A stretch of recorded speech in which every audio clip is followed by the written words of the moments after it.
All right, hello and welcome to this Big Bio tutorial on online learning. Hopefully you've already learned how to use the nuts and bolts of Zoom with one of our previous tutorials, and now I'm going to show you how you can use Zoom and still have an engaging classroom, so you're not just like lecturing straight at people for 45 minutes.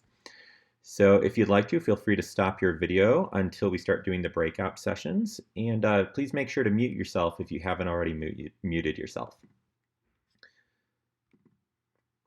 All right.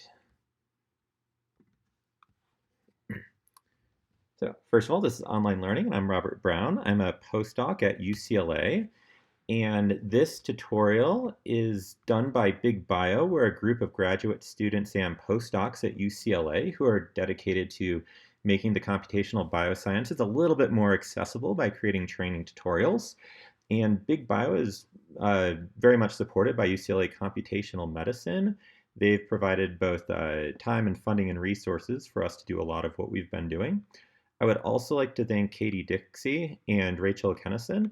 They're both at UCLA CERTL, which is a really cool organization which combines research, teaching, and learning. And this online module where I am going to be teaching uses a lot of the ideas that they presented in their course. If you go to their CERTL website, they also have a lot of great online teaching resources that you can look at. All right. Today's goals, there are hammers and there are electron microscopes. And at the end of the day, the hammer is probably one of the most useful of all tools, even though it's not very complicated. And the tools we're going to show you today are much more like the hammer. They're not, in fact, complicated, but there's a ton of stuff you can do with them. And they don't take that long to figure out how to use it effectively. We're also going to talk about the difference between an online presentation, which is what I'm presenting to you right now live, versus a pre-recorded video that you might use on YouTube and how you can use that effectively. All right, first things first, we're going to learn about some class resources. So I'm going to chat to you a link so that you don't have to type that guy in. And let me share this with you quickly to everyone. All right, so if you will all follow that link,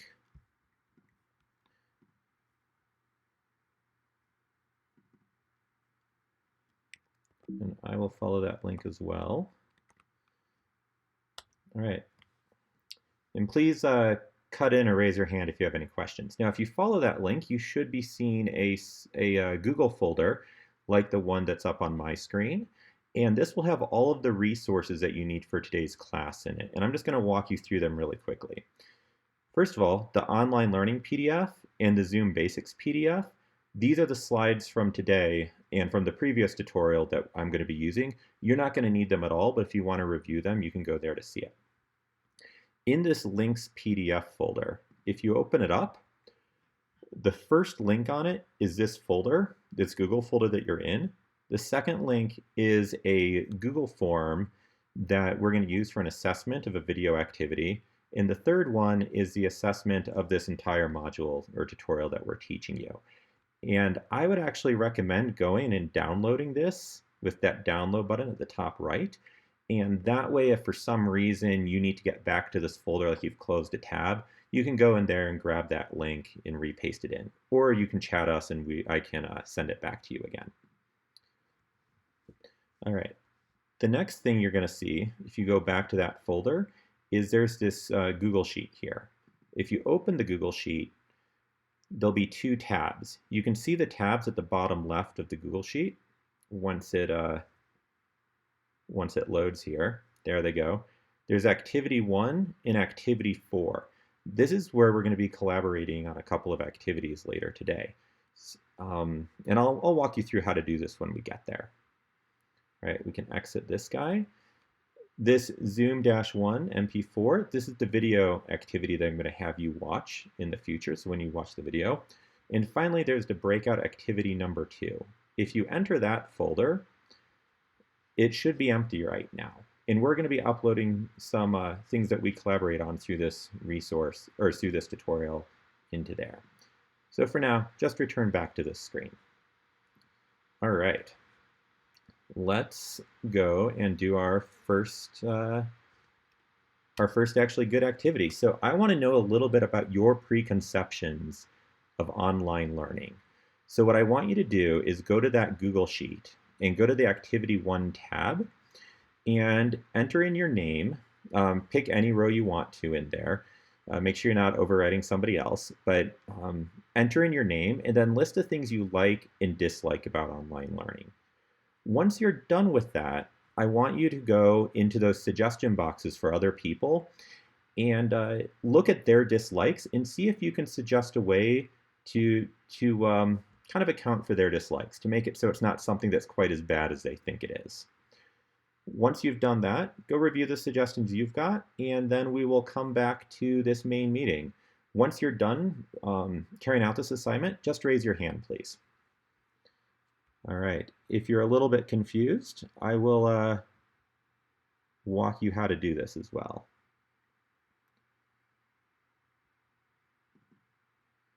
So, going to go to the Google Sheet. There here. Oh, you guys are already doing it nicely.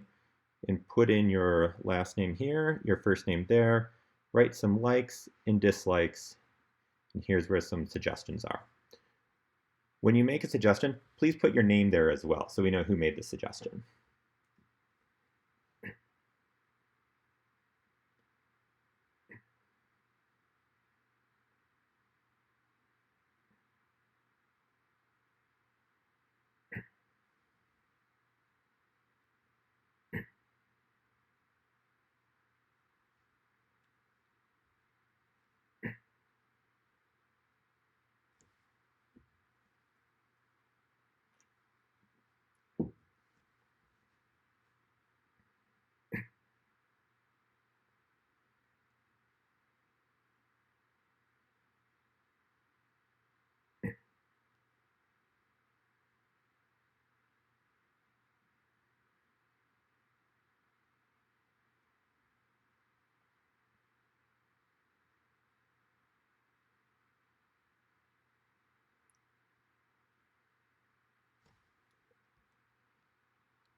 All right, I see that all of you have made at least one suggestion.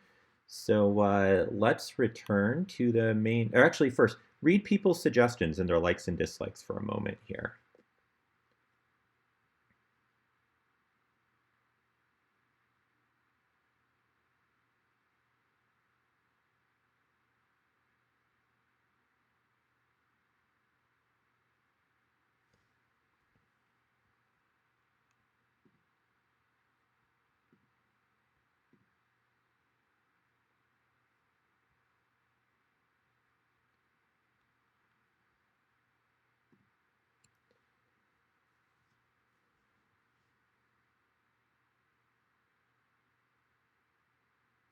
All right, everyone, let's return.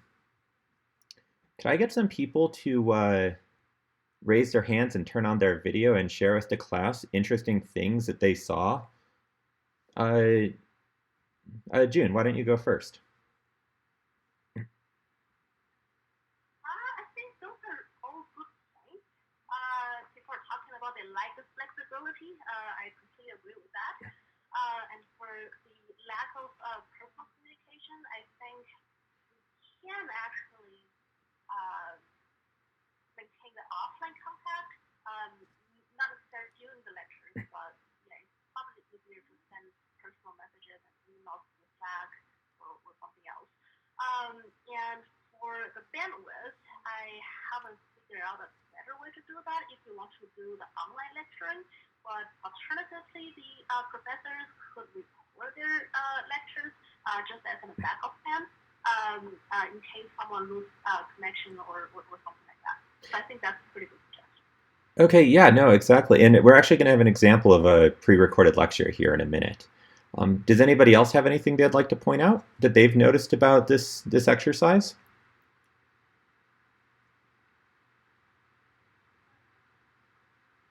All right, seeing none, let's move on to the next exercise. All right, so what I'm going to do now is I'm going to break you guys into breakout groups. And what I want you to do is take about 4 minutes and use the whiteboard. And on the whiteboard, I want you to write either an equation or a maximum that's important to you somehow. And then explain to your partner why it's important. Take a minute or two to do that, and then save your whiteboard. And then you're going to upload it to the Breakout 2 folder. Now, I'm going to demo this for you before I ask you to do it, so you know exactly what I'm asking. So I'm going to share a whiteboard, and I'm going to write some text, y equals ax plus b. And I will explain to you that this is a very important equation to me because geneticists, computational geneticists, love linearity, and that's what I do. I'm now going to save it and show it. And all right, so I'm going to save it, and now I'm going to share my desktop with you. So it got saved here into my Finder. So what I'm going to do is I'm going to go into the breakout room activity. I'm going to take that whiteboard that I made, and I'm going to drag it into that breakout room activity. And that way, once it uploads, you'll be able to see what I did as well in the different breakout groups. All right. So let's start a breakout group here. Let's go and recreate. All right. And I'm going to give you guys about let's say 5 minutes to do this.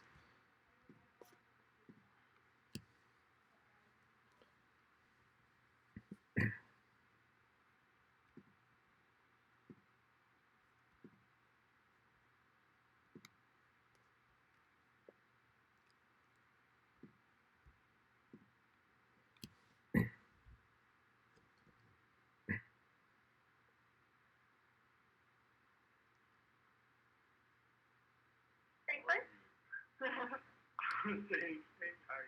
Yeah, I was like, yeah, you want to go first? So, should I open a whiteboard? There, yeah.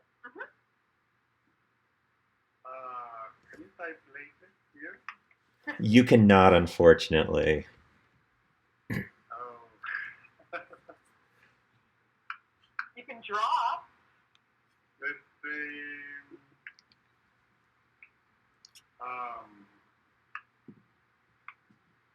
I can draw, you're right. Yeah.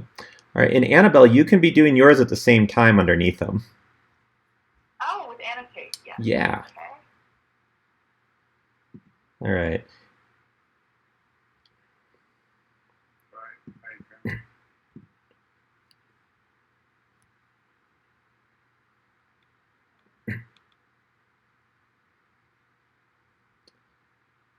Hello, hello. Hey, Rob. All right, I see one equation up there. I can't think of anything to put, so Just write a maximum. Anything you want. The maximum's not actually important to this teaching. Do you want to others? As you would like done unto you is a pretty standard one. The golden rule. Most important. Doing a maximum or equation is not actually the important part of this exercise. It is, in fact, saving your thing and uploading it. So I'll let you guys get back to that.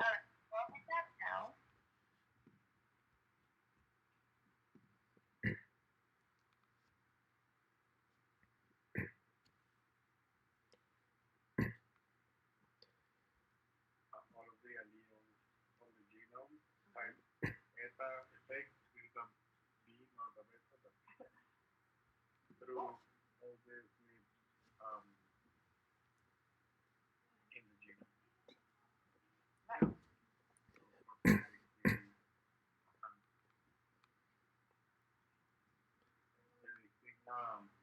Phenotype. That's it. Very nice. All right. We're kind of running out of time here, so if you guys could save your image and then upload it to the drive. And before you upload it, please change the file name on it so that it has your names in it. Okay. I can upload it one.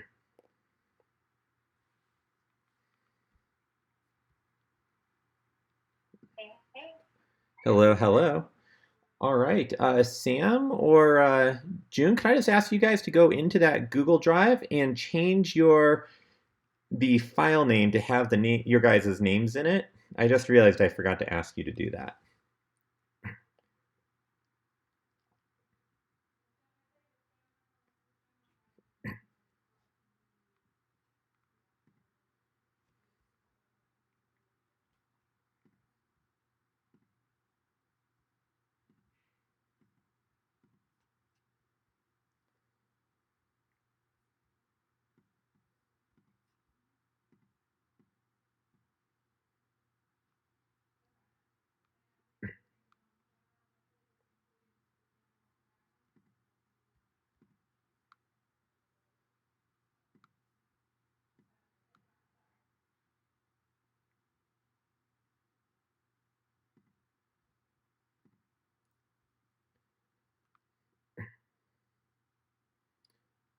Hello, hello.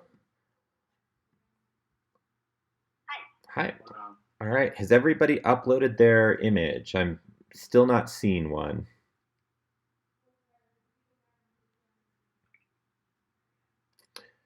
Sam and June, could you guys change your image so the file name has your names in it? Doing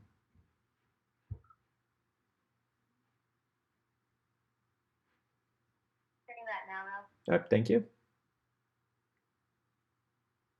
Did you get ours from? I think I changed that ours already. Let's see. When I update this, I have June and Sam. I have mine, which I'll rename. I'm still missing Juan and Annabelle.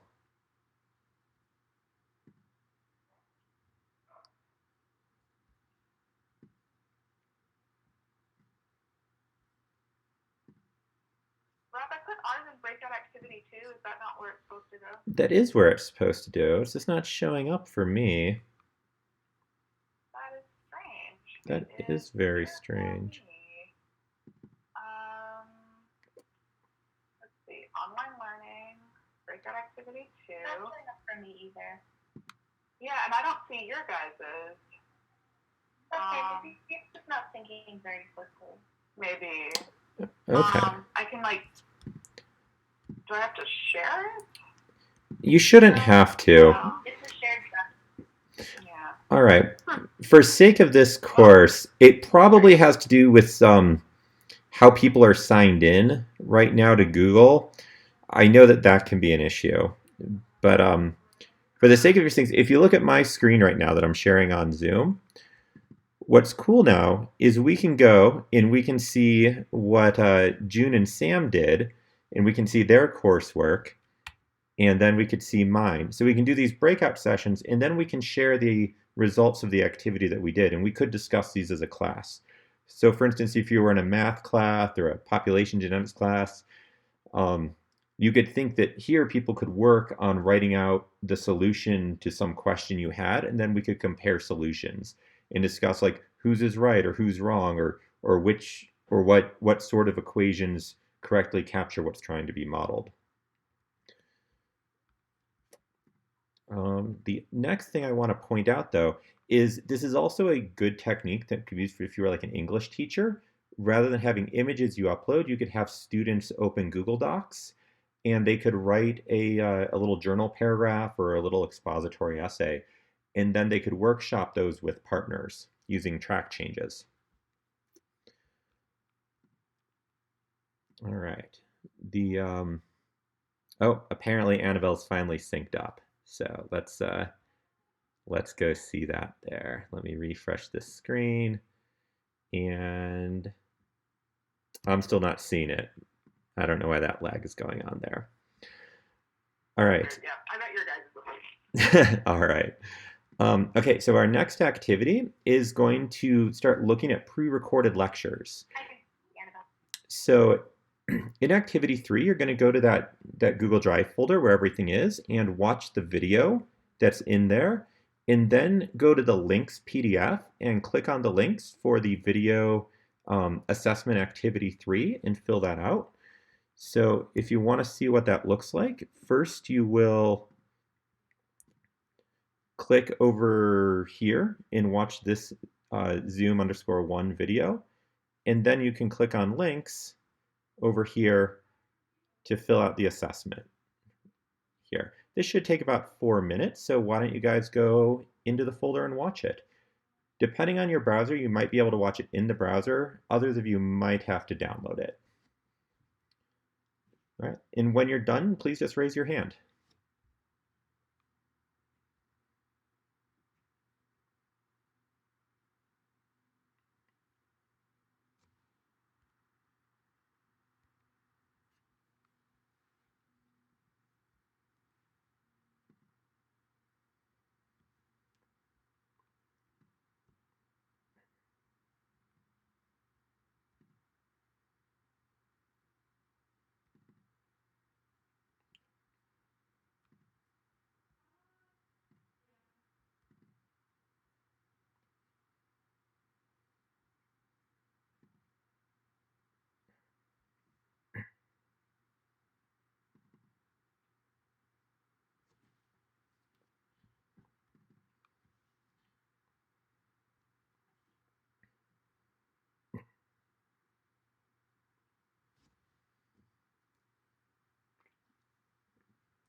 And just raise your hand when you're done filling out the assessment.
How's it going, Juan? Are you finished up?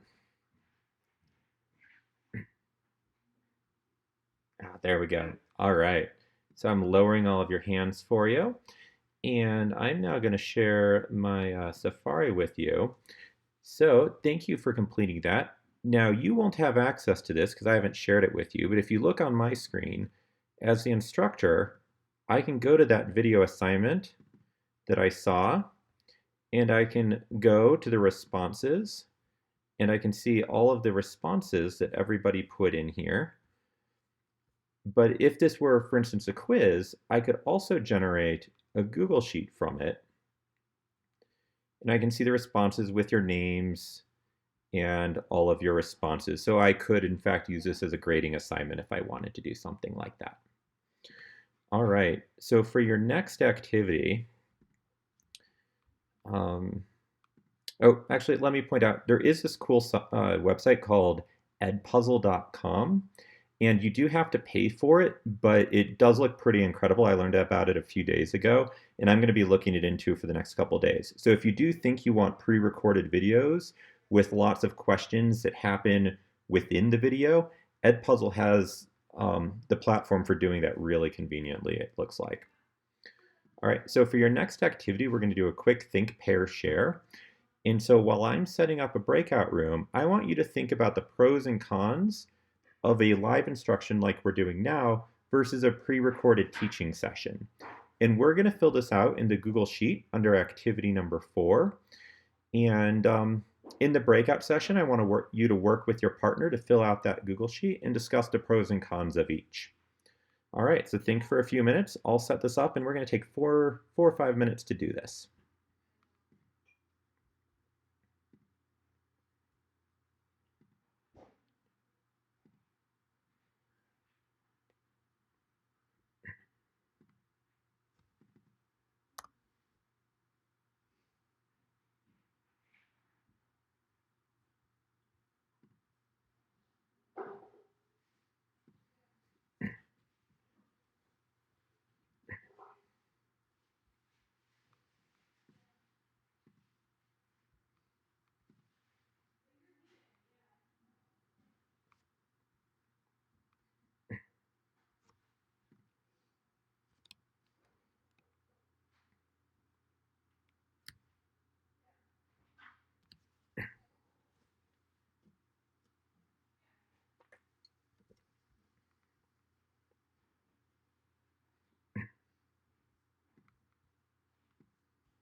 Happen, or if for some reason during the live lecture time you're not available for some reason, then there's nowhere to go.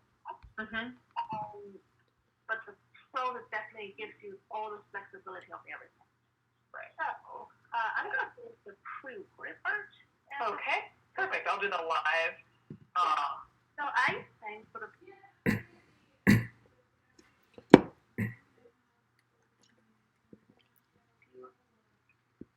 So with the pre-recorded video, I get complacent, and I'm like, oh, it's there. I can always watch it if I need to, and then I usually don't. So, how would you say that?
Hey everyone, welcome back. Can you guys all give me a hand if you guys are all back in the main screen?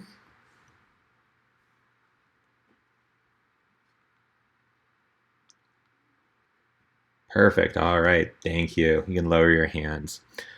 So, I hope that was an interesting experience for all of you. And I've been reading through your pros and cons and noticing a few similarities here. Um, the So I like the pros in that it's people can watch it in their own, like the pre-recorded video. People can watch them at their own time at different speeds. There's flexibility. I would also say at like this stage when people don't necessarily know when they're living, or maybe you have students who are now going to be caretakers for younger siblings. They might not be able to be in class at a very specific time, and so these videos give them a lot of flexibility like this. But you also all kind of say there's no, so let's read them here. There's no urgency to watch, there's no live interaction in case there are questions.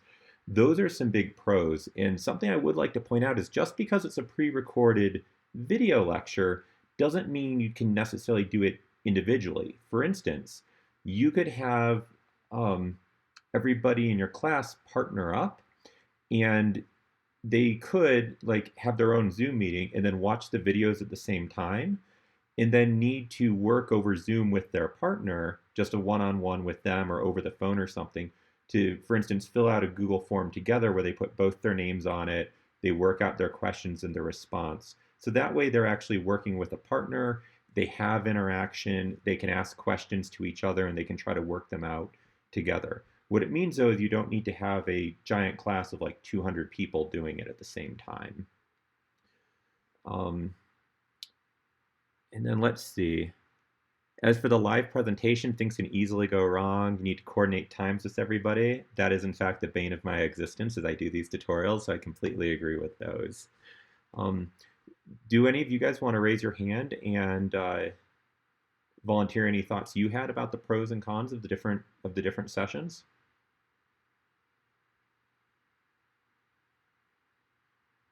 Uh, Annabelle. Yeah, I really liked the idea of sort of what you did in this lecture of having a mixture of live and pre-recorded, and even within a course having some videos maybe be pre-recorded and some live, and that might keep things, interesting for students.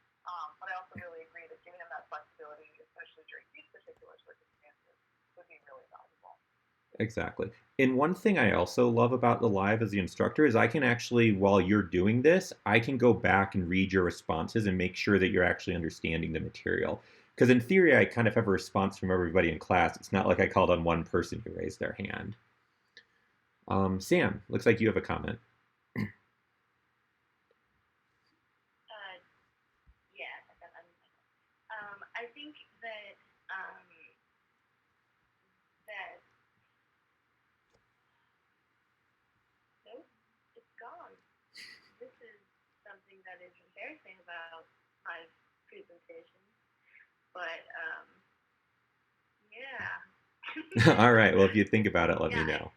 Here's what Okay. I think that there is a way to combine these options to make them compatible, right? So you can give your students a video to watch that they're required to watch, and then have like a Zoom session where everyone has to come in, talk about what they learned, etc. And I think that can be very powerful. Exactly. Having a pre-recorded video could really help enable like a flipped classroom setting where you teach the content in a pre-recorded video, and then when you're in live with everybody in the big Zoom class section, that's where you then give them interesting questions to work on in groups to try to really engage with the material and be able to answer things, and kind of take it to that next step. All right, so we're running out of time here, but one thing I would like to point out is that video is actually recorded with Zoom with that little record button at the bottom. So if you're concerned about making a video, you can at least make his video as high quality as the one I just made on a MacBook with Zoom. And of course, there are a lot of other ways to make videos as well. And so the ones I'd like to point out here in the bottom right, this is kind of what you just watched, something like that on Zoom. That's very easy to make on Zoom. I encourage it. It's easy to do. It records nicely. You could also, if you have more equipment, you could stand up and present like you see on the left side. Um, I used to do that. I don't actually think that's as great anymore, but you're welcome to if you'd like to. And then, depending on where you are, you might have access to what's called a learning board.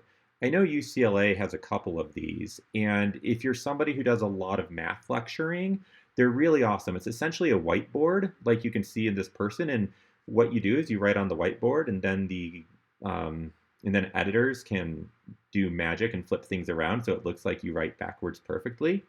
And I avoid these because my handwriting is terrible. But if you have good handwriting and you're somebody who needs to do a lot of work at the board, it might be worth your time to reach out to your university and find out if there is a learning board that you could have access to and find out how you could film with that. All right. After that, I already went over these next up in our last tutorial, but we'll do it again.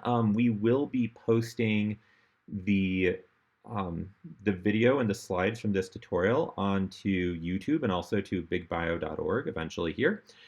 And please follow us on Twitter if you don't already. We'll be tweeting out more tutorials that we're going to be doing. And then finally, recommend to your friends if this is something that will be useful to them, that they should watch these tutorials and these videos and learn how they could um, better use Drive and Zoom in their teaching. And finally, if you email us, we'll add you to a listserv, and as tutorials come out, we'll tell you about them. I would also like to point out there's a lot of other strategies for doing effective online teaching, but hopefully this would give you a taste of how you can really be engaging and keep people from getting distracting and checking email and surfing the internet while you're trying to help them learn. All right, finally, there is a survey, and I would very much appreciate if you guys all filled it out. Let me chat you the link really quickly. All right. Chat, and here is the survey. If you guys will follow that and fill out the survey, I would very much appreciate that. And in the meantime, if you have any questions, we can just continue discussing them. But that's the end of this seminar. Thank you so much. Thanks, Rob. See you guys all later. All right. Thank you. See ya. See you. Bye.